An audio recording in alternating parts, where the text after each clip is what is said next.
বন্ধুরা, আপনারা দেখেন একটি সুপারি গাছ বেয়ে এটি আসলে একটি ওষুধি লতা বলে। এটি ওষুধের মতো কাজ করে।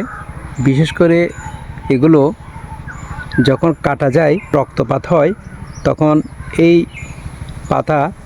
পাতার রস যদি আপনারা কাটা স্থান তথা ক্ষত স্থানে দিতে পারেন, তাহলে সাথে সাথে রক্ত পড়া বন্ধ হয়ে যায়। সেজন্য এগুলোকে ওষুধি লতা বলা হয়। খুবই উপকারী লতা। কিন্তু এই লতাটি দেখেন, এটা আমি ধারণ করেছি জন্যই অনেক উঁচু একটি সুপারি গাছে এই লতাগুলো কি সুন্দরভাবে বেয়ে বেয়ে উঠেছে, আপনারা দেখুন। এবং চারপাশের দৃশ্যটিও খুবই সুন্দর, আমার থেকে ভালো লেগেছে।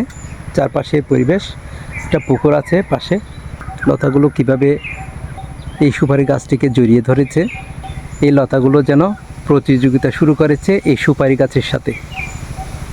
কত উঁচুতে উঠে যায় তারই প্রতিযোগিতা। ধন্যবাদ।